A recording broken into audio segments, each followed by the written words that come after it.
Olá pessoal, tudo bem? Eu sou Eduardo Tambellini da FAICO, sou consultor de negócios Brasil, América Latina e Caribe e hoje, a partir de agora, inclusive, eu vou apresentar para vocês alguns indicadores onde mensalmente a gente vai estar fazendo essa divulgação a partir sempre da divulgação dos números do Banco Central.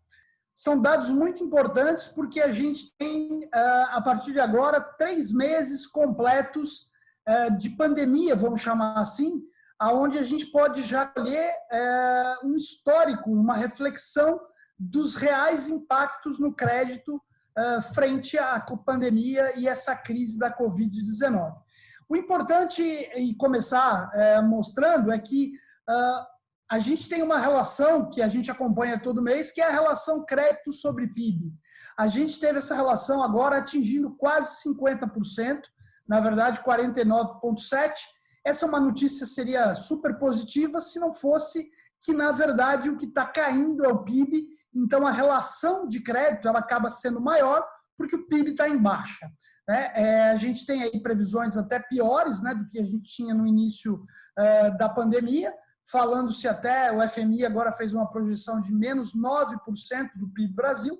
A gente tem que agora observar e entender como é que vão os próximos meses. Quando a gente começa a falar de crédito em si, a gente percebe que, principalmente na parte de pessoa física, recursos livres, esse mês de maio a gente percebeu que a carteira andou basicamente de lado. A gente teve aí praticamente uma pequena redução.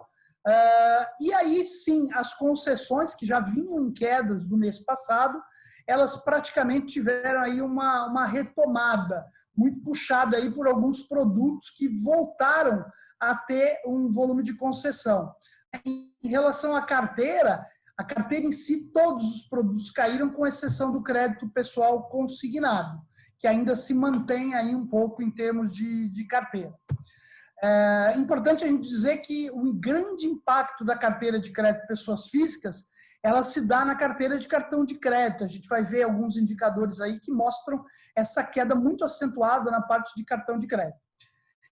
E aí, ainda nessa relação de crédito, tem um fator importante, talvez uma notícia positiva frente a todas essas notícias da crise, que são as taxas de juros, que a gente percebe que elas continuam em queda, E é importante a gente destacar, tem um gráfico aí que mostra bem legal isso, que isso no fundo tem uma tendência até com a queda da Selic. A gente mostra que em períodos onde a Selic estava subindo, as taxas subiam. É óbvio que a gente está falando de patamares muito distintos. A Selic chegou agora em junho a 2,25. A gente está falando numa taxa média de juros para pessoa física de 42%, todos esses indicadores anuais. Por outro lado, na parte de pessoas jurídicas, essa queda toda que a gente percebeu, ela não aconteceu nas pessoas jurídicas.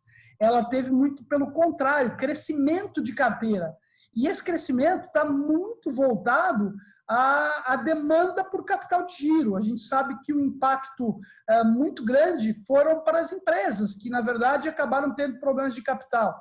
Então, muitas dessas empresas buscaram crédito via capital de giro. E a gente também viu uma crescente em 2 outros produtos, que mostram também essa demanda por crédito, que são os descontos de capital de duplicata e de antecipação de faturas.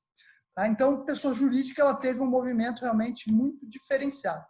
E quando a gente começa a entrar em inadimplência, que é um assunto sempre interessante, a gente percebe o seguinte: a gente viu no primeiro momento a gente viu num primeiro momento um crescimento dos indicadores de inadimplência, a patamares superiores aos anos de 2019 e 2018. Isso a gente percebeu tanto em março quanto em abril. E agora, a boa notícia é que em maio, os primeiros indicadores de inadimplência, chamados over 15, eles acabaram diminuindo um pouco. Então, a gente teve uma queda de 1,26%, ou praticamente andaram de lado. Então, a gente tem uma indicação de que, poxa, a gente não tem um big problema, pelo menos nesse momento, sendo refletido em inadimplência. Quando a gente olha os indicadores de maior prazo, o over 90, ele é um indicador que nem tem ainda o impacto da própria pandemia, mas a gente percebe que ele está subindo, e aí a gente pode ter, sim, uma indicação que está mais difícil fazer recuperação de crédito, né? Importante dizer que na pessoa jurídica a gente tem alguns produtos aí que apresentam picos, por exemplo, como o cheque especial, que tem pico bem considerável, né? Tem um gráfico que mostra isso. E, por outro lado, a gente tem uma queda do capital de giro, né? Que também tem muito a ver com indicadores nesse sentido que comparam com a carteira. Então, como a carteira está caindo, né? Não é a inadimplência somente que está subindo, né? E sim a relação da inadimplência sobre a carteira. Pessoal, esse era basicamente os pontos mais importantes.